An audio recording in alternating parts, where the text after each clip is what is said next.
Greetings and salutations, loyal viewers of this channel. My name is Sean. I will be your captain. Get aboard my ship and let us set sail and discuss this conversation between Anna Kasparian of the Young Turks and the streamer Vaush. You guys know these people, you know these characters, but I think it's quite funny that Anna, in her progression to move further and further to the left, is now platforming somebody like Vaush, and there's basically almost no backlash for it.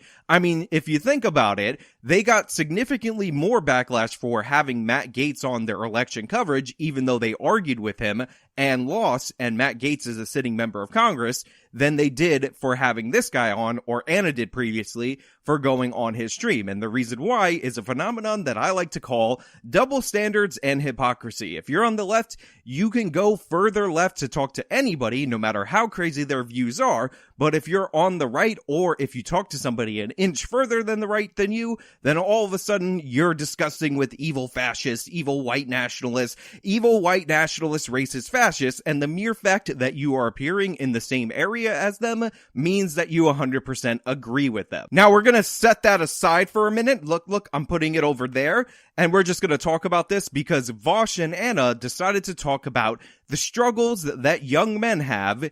And of course, they framed it as young men heading towards fascism, which just goes to show you that these people have no idea what they're talking about and are actually alienating the very same people that they're pretending to be interested in helping in this segment. Now, if you want to know about all of this, then be sure to stay tuned after this sponsorship, but I gotta toss it to the sponsor, then we'll bring it back over here, and we'll discuss everything, every detail on the other side. Noble Gold Investments is here to let you know that gold is among the top class of investments for 2023. In fact, according to longtermtrends.net, gold actually outperformed the S&P 500 and Bitcoin for the entire year of 2022. So what are you waiting for? Start a precious metals IRA with Noble Gold Investments today, and if you transfer or start out with $50,000 or more, you will be gifted an American quarter-of-an-ounce gold coin, which is a great keepsake for you. Again, visit them at noblegoldinvestments.com or call them at 877-646-5347. Now, recently, Vaush, who's a popular streamer,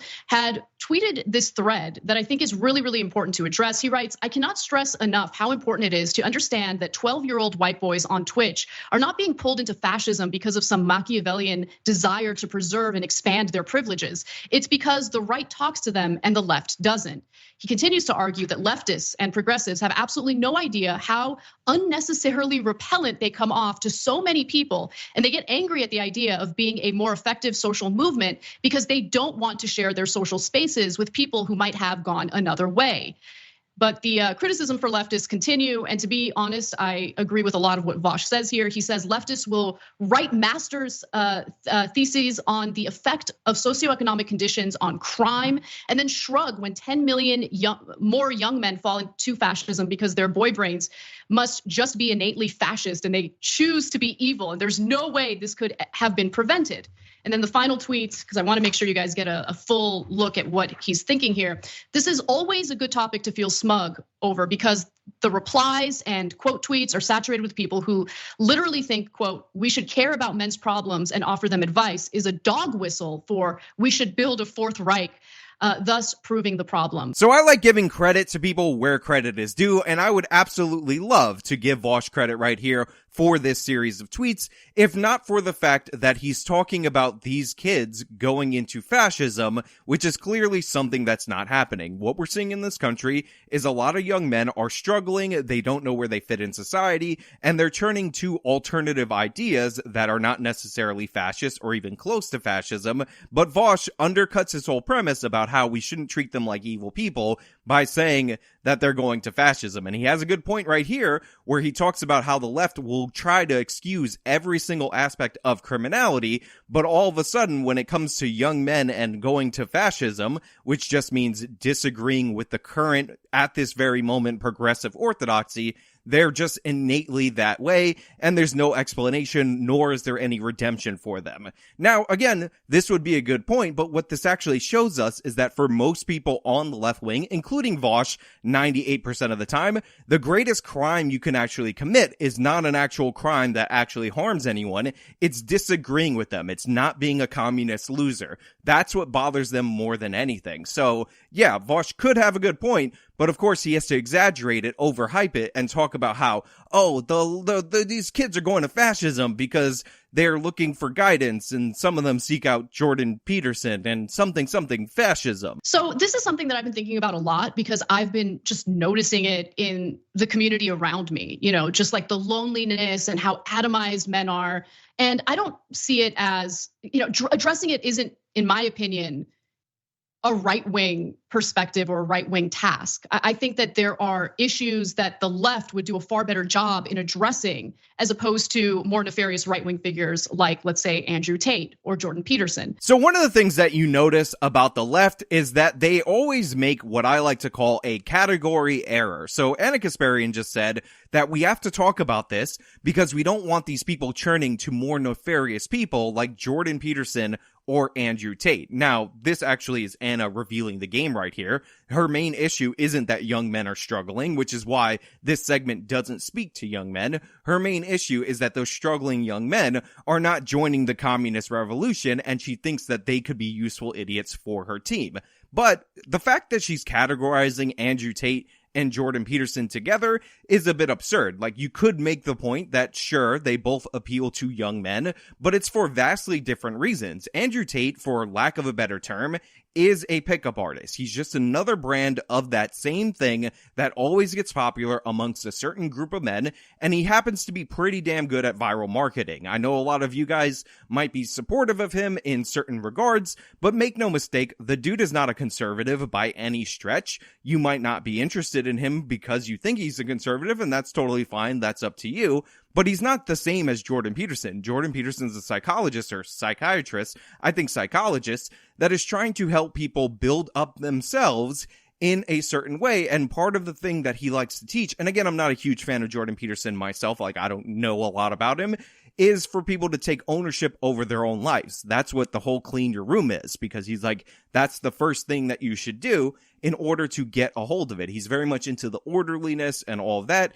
And Andrew Tate, again, is just another machination of the pickup artist phenomena on the internet. Now, his effects are greatly exaggerated when we hear stories about teachers talking about how their third graders refuse to read books by women and how they're calling women fat and ugly in the third grade classroom and how social media needs to ban him because I, as a third grade teacher, can't control my class. That's all nonsense and propaganda, but overall, that's what he is, a pickup artist. Ironically, he's very similar to the pickup artist that Cenk Uygur of the Young Turks actually read his books and got into and passed those books on to his nephew, Cenk's nephew, who also models himself after a pickup artist in his aesthetic. I think a lot of it comes down to something leftists tend to be more comfortable talking about, which is toxic masculinity, Male loneliness is often an emergent property of toxic masculinity, which is, by the way, nobody likes this term, right? The right gets really upset when you say toxic masculinity because it sounds like you're upset with masculinity in general, and it's a really vague. So one of the things I find absolutely hilarious about people on the left is that they just can't help themselves. So Vaush is like, well, one of the biggest issues that men are facing in this country is toxic masculinity. And then he tries to dance around the fact that he's using a term like this. And he's like, oh, I know a lot of people are bothered by it and all of that. So let's talk around it. But be sure I'm throwing out the good, virtuous point of toxic masculinity. You see, it's kind of hilarious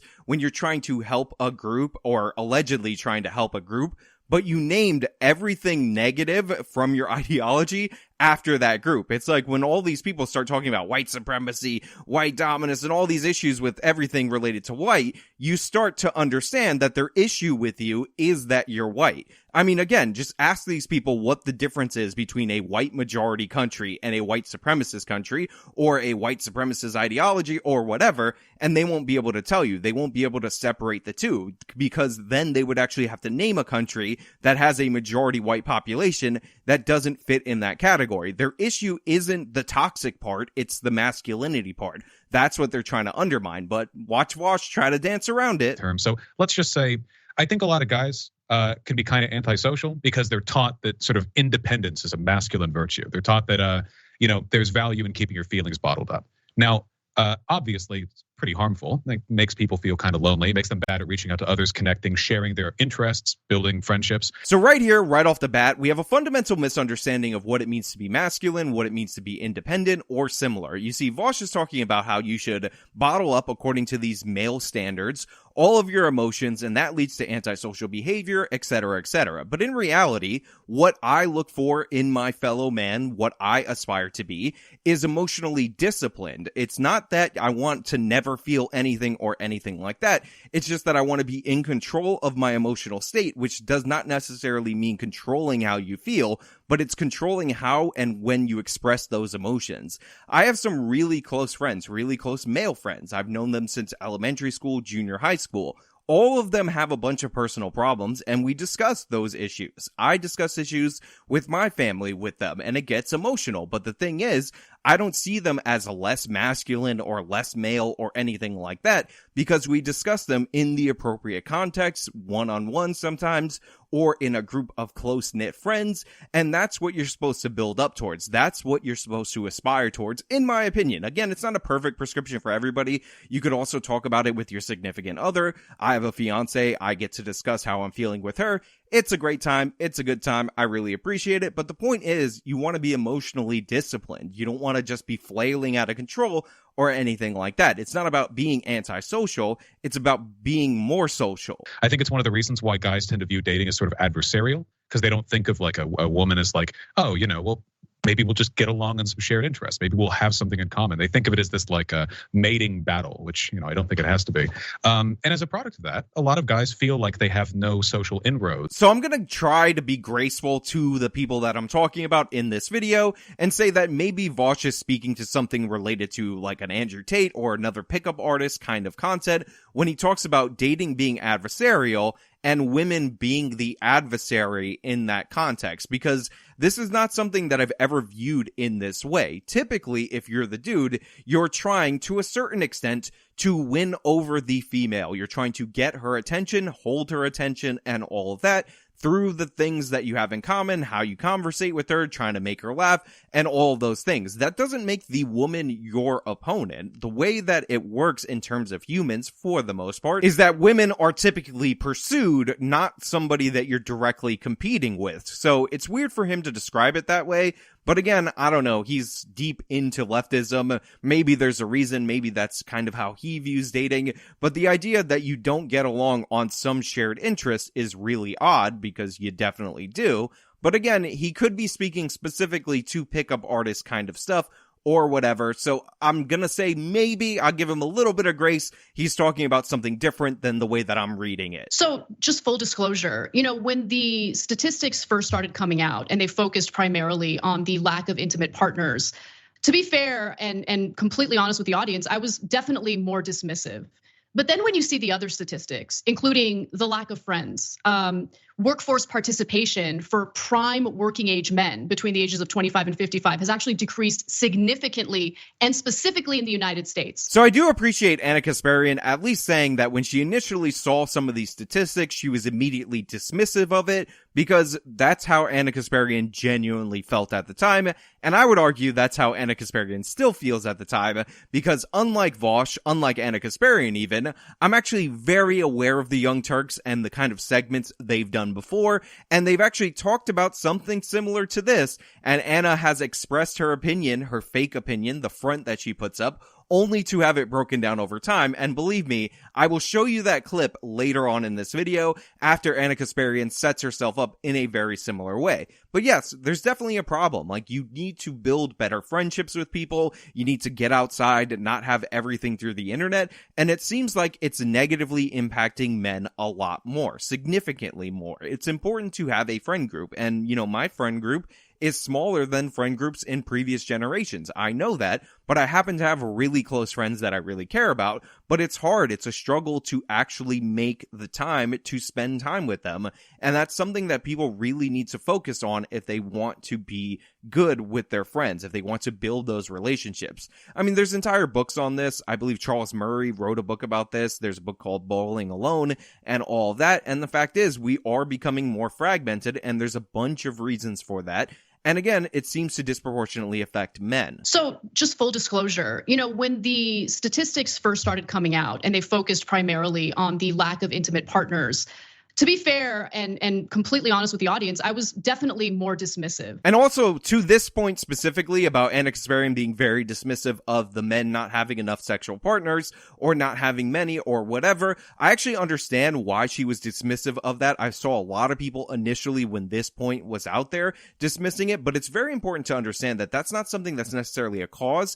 It's a symptom of the overall problem. So the issue isn't, oh, we need to find all these guys some ladies so that they could get laid. It's actually the fact that they're not engaging with the community, so they're not meeting women, forming relationships, etc. So that's why I can kind of get why she dismissed that part, because it was kind of front loaded, even though that's something that's like a downstream effect of what we're talking about. And so, there have been some arguments that, oh, it's the advancement of technology, it's because of video games.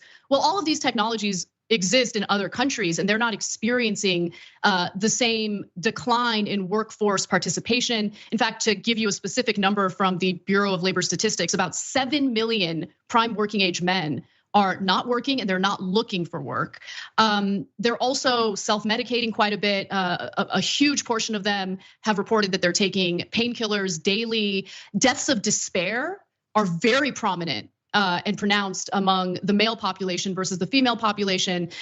These are huge issues. In fact, the Bureau of Labor Statistics also noted that when it comes to unemployment among working age men, we have a 1937 economy. So that's a lot to be laid out, and I haven't done a deep dive into those individual statistics, but let's just assume for the sake of argument that they're relatively accurate. The fact that men are functionally in a Great Depression as compared to women is a giant problem. The fact that they're resolving their issues with the Great Depression that they're in, with drugs and narcotics, and thus dying deaths of despair, also a big problem, and it's a problem that perpetuates itself. If you feel undervalued, if you go into the workforce or don't go into the workforce, you don't earn money, then you're not building up your income over time, because time in the workforce leads to increase in money in the workforce. You're only going to double down on those feelings, because that's how you're going to be viewed. Now, I'm going to go to Ana Kasparian's straw man of the right-wing argument, then explain what the actual argument is, and we'll talk about that, but it's something to think about, because what ends up happening is a lot of these guys get lost. They never enter the labor force. They never form in society. And over time, those issues compound, and it creates more and more problems. There is a crisis happening, and I'm trying to figure out what is it exactly, right? The right wing will say, oh, it's feminism. It's because women don't want to stay at home and raise kids. They want to be independent. They don't want to enter, romantic partnerships, blah, blah, blah. I don't buy that for a second. I do agree that some of the rhetoric is a problem, statements about toxic masculinity, a lot of generalizing about people. I also think that there's a misconception that this is an issue that predominantly impacts white males, but that's actually not the case. The largest population that this impacts is actually Black men in America. And so this is a huge problem. So I want to go over what Ana Kasparian went over, and then we're going to talk specifically about the issues affecting Black men versus Black women in the United States of America, because I think the way that Ana Kasparian frames the right-wing argument leaves a lot to be desired. It's not just like, it's feminism and women don't want to stay in the home and that's creating all the problems. It's actually much deeper than that. You see, there's been a push, a cultural push, a societal push, whatever you want to call it, to get women into the workforce, to get them into different career fields. You guys have heard about pushing women into STEM. You guys have heard about, oh, this industry is too male dominated. We need to get some ladies in there and all that. And largely, our institutions have been changed to favor women. Our K through 12 public education system rewards female type behaviors significantly more than male type behaviors. Oftentimes, men or young boys in the school system get diagnosed for regular young boy behaviors with ADHD and all sorts of other issues based on the fact that teachers don't want to deal with them and their much better behaved female counterparts get rewarded. Now, in theory, people will make the case that changing up the female role would be perfectly fine. Changing up the female role could be doable in a society because societies evolve and typically the basic parameters of the roles do change over time. Now again, we're talking about in theory, but in practice what actually happens is that women have been changing their roles. They have been going more into the careers and all of that. And by the way, I have nothing against any individual woman who goes into a career field. My fiance, I've talked about it a bunch of times, graduated high school early, graduated college early, has a master's in accounting, is currently in law school. She's definitely interested in her career and all of that. Don't have anything against her in that regard. Again, that's not the issue that I'm talking about. The issue is, though, is that those women still have the same view of who they should be dating, and that creates problems because as we tilt all of our institutions towards women and they become the majority at university and all of that, and they start earning more and more money, the pool of men that they're looking for, which are men that have that education level, have that high-end career, is actually shrinking comparatively. On top of that, there are plenty of men that make really good money in the trades or in other work with your hands kind of professions, and those are also being devalued because it's not just an on-paper money kind of situation, it's also a status situation. You could be an electrician, go up the telephone pole, and in a lot of places, you'll make more money than somebody who's like right out of law school and is an attorney. You won't have the debt and all of that, but even though your dollar amount might be equivalent or higher, your benefits package might be good, the idea of being with somebody who works with their hands, somebody who has to, do back-breaking labor in order to make a living, isn't as prestigious as that lawyer. And that lawyer could have higher income earning potential. But the reason I pick a lawyer is because a lot of people think lawyers make a ton of money, but they actually don't all make as much money as a lot of people think. And it's a good comparison, but they'll go for that lawyer because that's a profession. It's a clean profession. It's not working with your hands. It's not considered lower class. So we have like a fragmented dating market where women are not only looking for a higher paycheck as they earn more and more money and there's less guys in university, but they're also looking for more prestigious fields. I also think that there's a misconception that this is an issue that predominantly impacts white males, but that's actually not the case. The largest population that this impacts is actually Black men in America.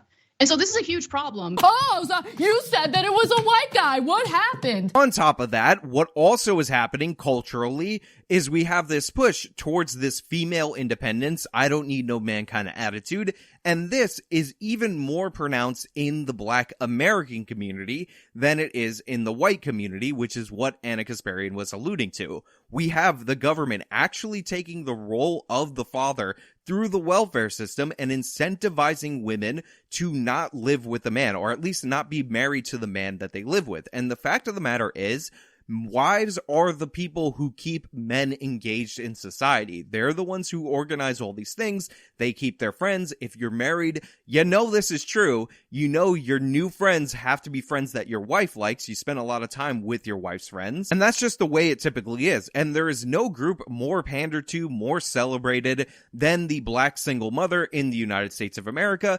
And all of the effects of education and the separation are more pronounced in the Black community. I'm sure you guys have heard the statistics about how Black women are the most educated in the United States of America. Well, that's actually not the case. But what they are is the most educated compared to their male counterparts than any other group in the United States of America. And Black women, don't know if you guys are aware of this, are just women who happen to be Black. Therefore, they're looking for the same things in their males to contrast their education level. So if they have the greatest disparity, that means their pool of marriage options are significantly lower in comparison. And they're also disproportionately in the welfare system. So if you're in a system that incentivizes you to not have a father in the household, then you're likely not to have the father in the household. So this creates more problems, separates Black men from the family, which ties them into the community significantly more, and not to mention they have a well increased crime rates in their community and all of that.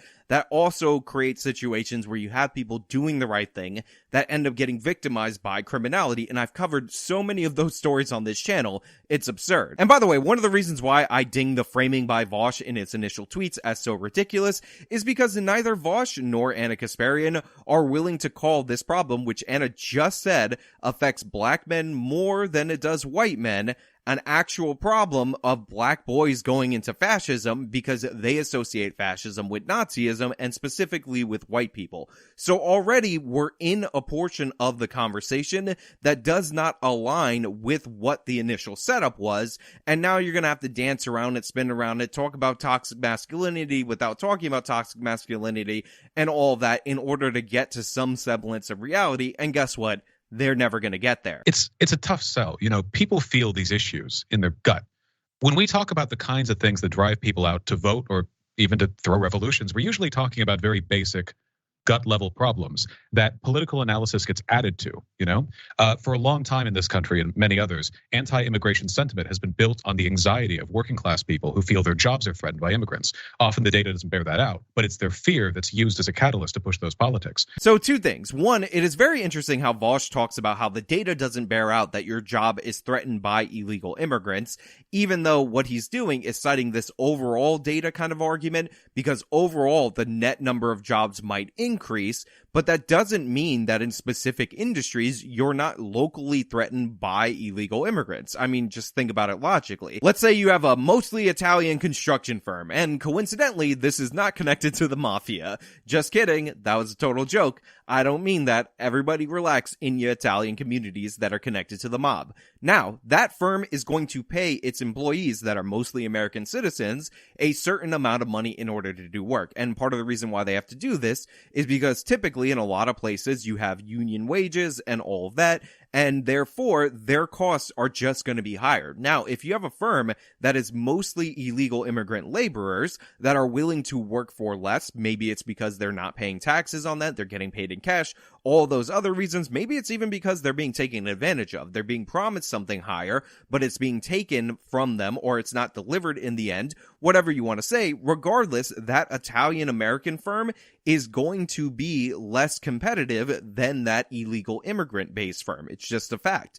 And that's because that Italian-American firm is an American firm and it's going to have to follow all of the rules. And by the way, I use Italian-American other than the fact, that I wanted to make mafia jokes, because I actually remember when I was a kid, some work was being done on a house I was living in by an Italian construction firm, but that's just the whole thing. You don't need to worry about it. It's totally irrelevant. That's just why I picked them randomly. But yeah, so locally on that specific issue, those people's jobs are threatened by illegal immigrants, even if nationally GDP number go up. The anxiety, the loneliness of young men, this has historically been used as catalysts for, well, I mean, basically everything from the Bolsheviks in Russia to the brown shirts in Germany. It's just a large and often unaddressed demographic.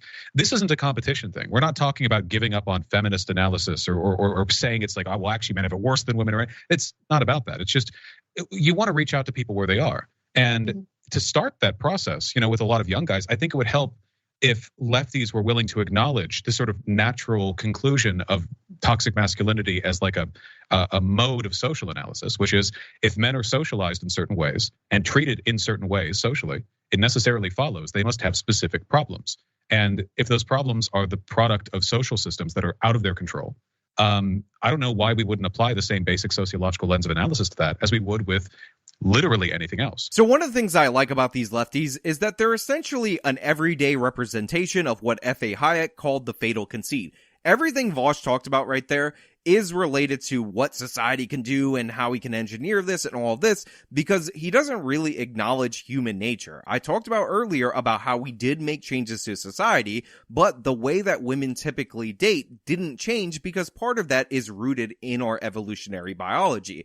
Also hilarious is the fact that the reason he's interested in this topic is not because he cares about men or anything like that. And by the way, they'll question the motives of anybody on the other side who tries to help men, even if they're not trying to rally them into their revolution like Vaush is right here, but that's exactly what's going on. Vaush thinks that these guys could be useful in his new Bolshevik revolution, and that's the only reason he's interested in talking about them. Also, again, he believes, like all of these foolish socialists, and by the way, this is why they end up killing so many people, that you could just manufacture and control human nature, because human nature doesn't actually exist. It's just societal institutions and all that, and essentially they're going to adjust and get the social workers on this and get the capitalism out of your brain through their machinations of social engineering. It's ridiculous, it's absurd, it's funny to me, it's making me laugh, and again, this is very cynical. Like, this whole thing is super cynical because it's about leveraging these people, not helping these people. If you're a good, sane, prudent person and you're living a happy life and you have a happy family and you come to different political conclusions than me, then I don't hate you and I don't want to force you to vote the way that I want to vote. I would be happy for you and still try to convince you to vote the way that I want to vote. But what Vaush is seeing is a bunch of lost men that he thinks are going to be tilted too much to the right, so he has to engage in the battlefield, not worry so much about helping them, but misdirect that anger toward his own leftist ends, his own leftist causes, because again, ultimately, ironically, all these socialists care about is themselves and their own goals. Patriarchy, racism, transphobia.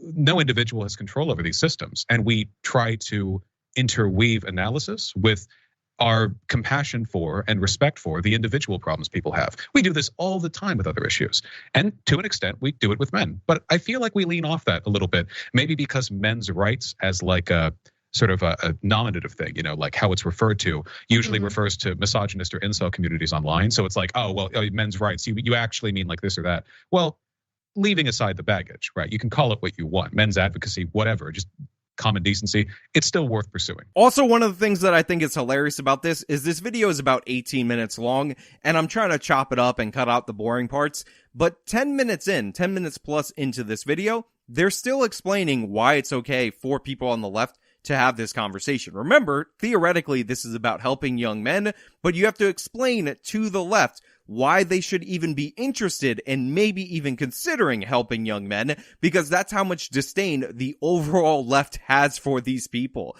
They don't like this demographic. I mean, again, Vaush had to start off by saying that they're going into fascism and all that, had to label them evil, but it's like, oh, maybe we're gonna save them from evil or whatever, because that's how they view the world. It's so funny that they can't even get into the real topic. They threw out some numbers, but they're like, listen, they could be used for the communist revolution, guys. Listen, I know they're like evil fascists, but sometimes we do sociological analysis of other stuff, guys. I don't think this is about male entitlement. I don't think this is about men feeling or fighting for a system in which men get to feel entitled to certain things in society, including, certain sexual acts, whatever it is. This is really about making sure that people don't feel lonely, feel that they have purpose in life. That's the other thing.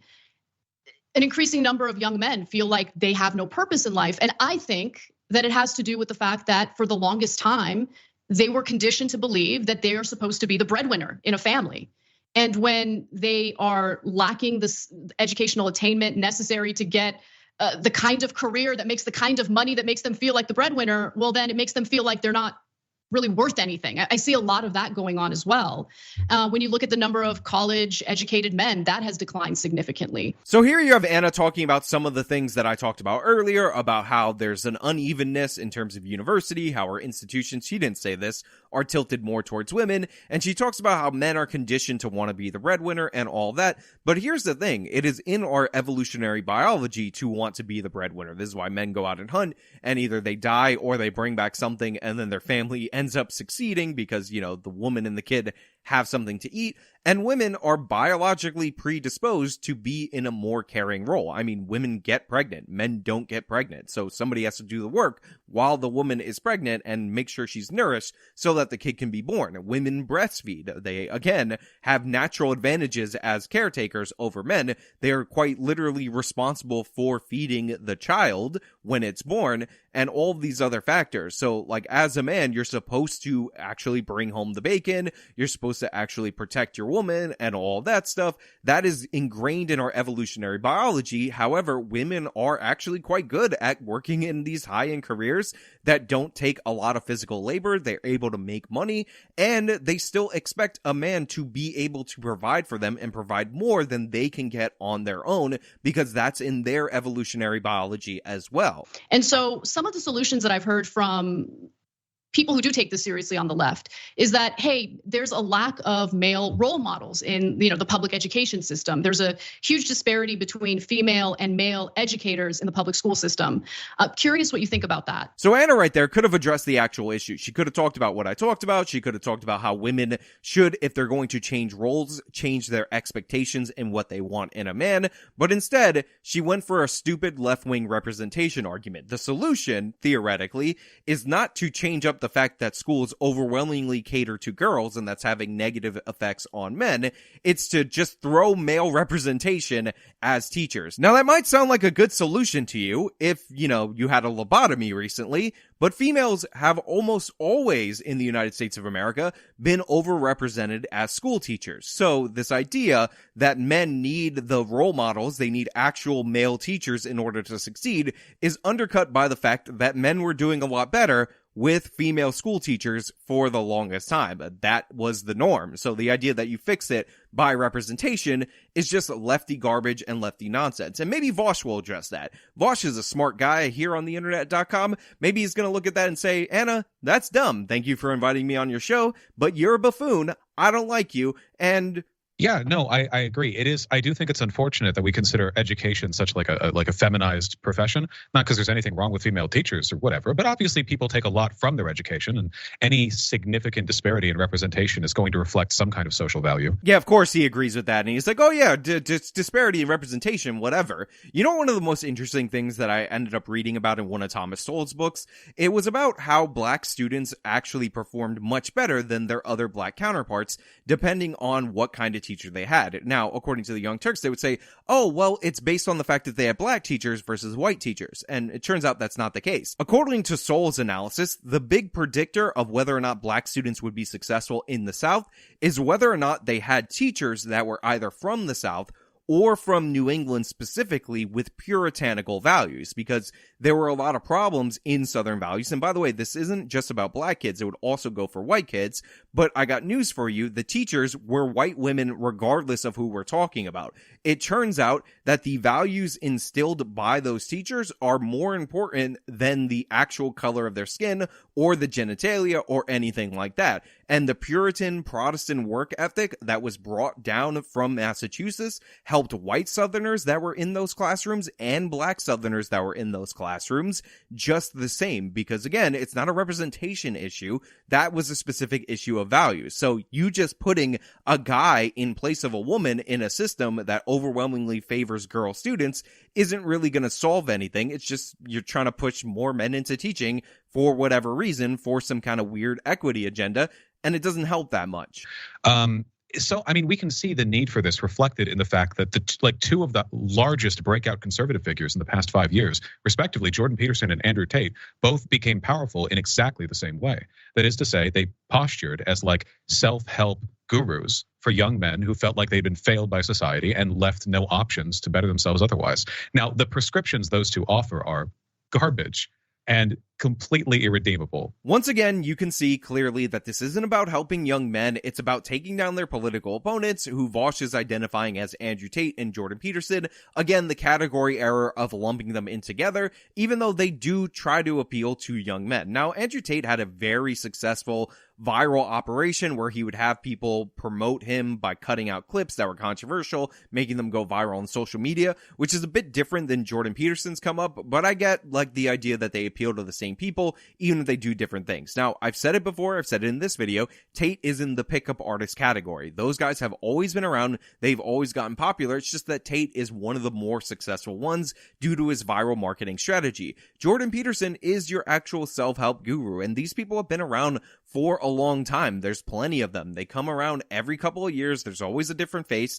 And sometimes people get helped by them. Sometimes people buy in, spend a lot of money, and they don't get helped. So, if you like Jordan Peterson, if you feel like you've benefited from him, then good on you. I really support you in that. But overall, self-help gurus are not necessarily the solution that we need. But also going after them, and by proxy going after the people that have fallen in with them, isn't really helping. You're just attacking people who you say yourself have gone to these places because they've been attacked. You got a lot of backlash for talking about this. And, you might tweet about it, but where I've heard you actually talk about this issue at length is on your streams. And I think you're thoughtful in the way you talk about this issue, but you still get hit with, oh, you're just a secret right winger from your critics, right? It's been known to happen. I know. What's behind that? Because I feel like that is what most of, at least the online left, I don't know if I can say that about the left in general. They seem to spend a lot of time going after one of their own who might have some ideas that are a little different or might have concerns that are a little different from their own. 14 minutes in, and we're still talking about how it's okay for the left to talk about it. Also, Anna Kasparian is saying that, Vaush, you're getting called the secret right winger, and isn't it ridiculous? Remember, Anna Kasparian calls everybody she disagrees with a secret right winger. She calls Jimmy Dore that. She calls all these people that. That's what she does, but she's like, oh, isn't it ridiculous when it happens to you, person who I'm currently talking with right now? Well, the gatekeeping tendencies of the left are how you know you're a leftist, right? If you're a good leftist, the people you hate most should be other leftists. It's the only way to know. I'm a great leftist then. Yeah, we're phenomenal leftists.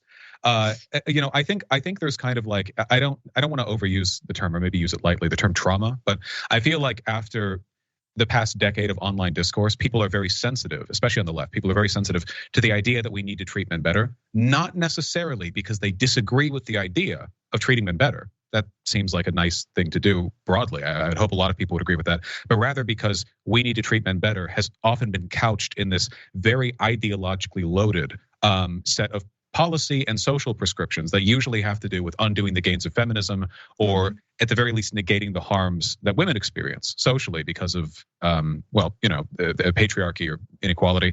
Look, this conversation doesn't go anywhere. It's not interesting. Again, it's more about the left defending the ability of the left to talk about this and mentioning here and there that maybe you could use these guys for a communist revolution. Not that interesting, not that appealing, doesn't help anybody. It's not objectively trying to help anybody except the two people talking. And one of the reasons why is because Anna Kasparian is a symptom of the problem that we're talking about. She's a career woman. Now she's happily married. Congratulations, mazel tov to you, Anna Kasparian. I support you in that regard. But she has been on record multiple different times, even when she had the front that she was okay with men taking different roles, that she doesn't value a man who doesn't take an ambitious, career-minded role. Here's a clip of her talking about a stay-at-home dad. Slate had this really fascinating blog written by a guy by the name of Finn Bolding, and he is a stay-at-home husband, okay? In fact, he refers to himself as a stay-at-home dude. He doesn't have any children, he doesn't have a job, but he likes to stay at home and be a homemaker, okay? So I love this blog because prior to reading it, just by reading his title, I thought, oh, here we go, right? Look at this lazy guy. But he totally proved me wrong. Really? And I'm 100% supportive of what he's doing. For me. Okay. So in the setup, in this segment, Anna Kasparian is saying, oh yeah, no, totally would be on board with it. If he's doing all the stuff that I don't want to do, I'm A-okay with that. It's not a big deal to me. And Cenk is calling BS over and over again. Okay, let me ask you this, okay, yes. Miss Full of It. If you, let's say they got divorced, and then you meet this guy. And you ask, you're on a date, and you ask him, "Oh, so what do you do?" You're like, "Well, I used to be a homemaker." Okay, first of all, done. No. Tell me I'm wrong. He has training in architecture. He's not just like some slob who's like sitting on his ass doing nothing. Yeah, he got a lot of training. So if he got training, you're the worst. Okay, architecture is not a joke. That's a very difficult field of work. So that's why he's not doing it. Okay, so if he got a divorce, obviously he needs to support himself, and that's when he puts his education to use. He was working at one point. It's not like he comes from like a lazy background. So he'd be working, that's fine. And by the way, if I'm making a ton of money, if TYT starts paying me, the big bucks, and I could take care of him, I'm totally fine with that as long as he does this that I don't want to do, which is the cooking and the cleaning. Mm-hmm. Yeah, not buying it. And by the way, one of Cenk's finest hours right here.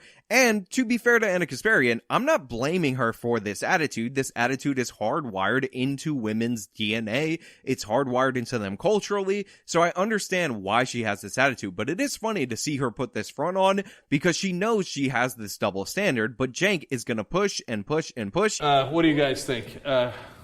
Kim just nodded yes, so she's in agreement with me. And you guys are full of shit. No. Before we even go to Jesus and Jared, no, I'm calling bullshit on both of you. No. Okay? No. Your guy is sitting around at home. Yeah, he did all the cooking and cleaning. First of all, you're not even going to like that, okay? But second Why of do you all, think that? no, even if you did like it, then he's sitting on his ass, smoking weed, playing video games, etc. You are going to hate him. You're not going to like that. You're right. I knew it. You know what that is? That's a walk-off home. You're right. Now again, I'm not showing this just specifically to make fun of Anna Kasparian because honestly, overall, it is funny because we all know this is true, and at least back then, she had the courage to eventually admit it. No, you know why? Because I was thinking about this. What's my number one turn on? And my number one turn on is ambition, right? Of course. And someone who's like driven and powerful, like that turns me on so much. So like, I love it in theory, and look, it works for them, so I want to support him. If it works for them, that's awesome. But for me personally, I would probably get tired of it pretty quickly. I find this video where Anna Kasparian was caught lying and eventually admitted that she was lying about what she actually believed so much more endearing than this segment with Vaush, and I just wish Anna would be more honest about how she actually feels and maybe identify this actual issue that affected her specifically and its impacts on other women who have become more career-minded, but have not changed their perception of what they're looking for in a male counterpart. Look, I'm not all about this blame women for all the problems of men or anything like that,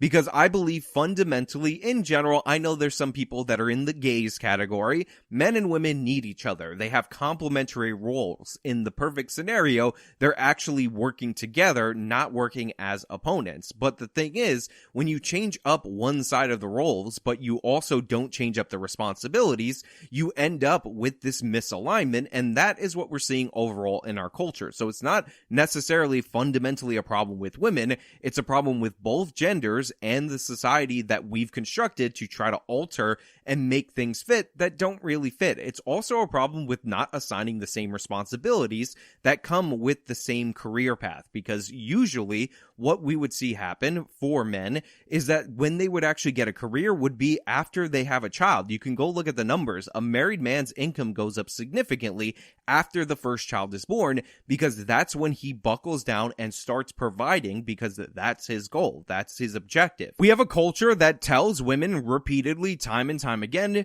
that they can be anything, they can do anything. We're going to change up institutions and call it discrimination and immoral when you're not equally represented, and that you don't need no man to accomplish any of that. And, you know, I'm all in favor of having people believe that they don't need to be dependent on their partner, but it is good to rely on somebody else and find somebody that you could fit together with, again, to have those interlocking, supportive gender roles in your relationship. Look, we could talk all day about how men feel like if they don't earn more than their female counterpart, if they're not taking care of things, then they're somehow less of a man, and how that's a problem in masculinity, but in reality, that is enforced in the dating market by women over and over again.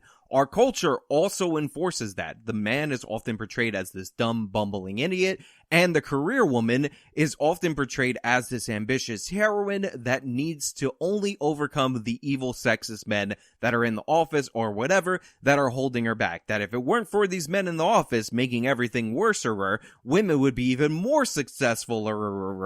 And ladies, and I say this from me to you as somebody who actually works in a field where I don't have to lift anything, there's no labor intensiveness or anything like that. I talk into a camera, people watch the videos, and then money gets deposited in my account. It's a miracle.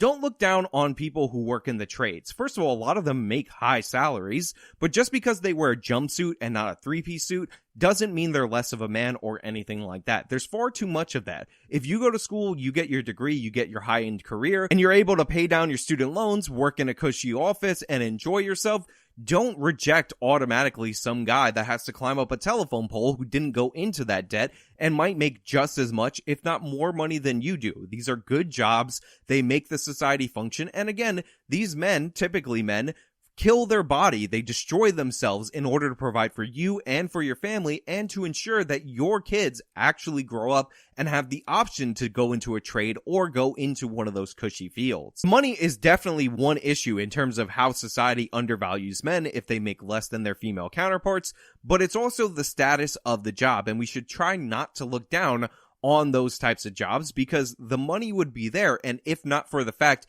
that this person is working in a truck, working outside, then they would be appreciated a lot more. But hey, those are just my thoughts. So let me know your thoughts down in the comments below. If you liked this video, show them by leaving a like, subscribe for more content, follow me on all my social medias, they're linked in the description box of this video, support me via the support links in the description box as well. This has been me talking about Vaush and discussing young men, but not really caring about them. Till next time.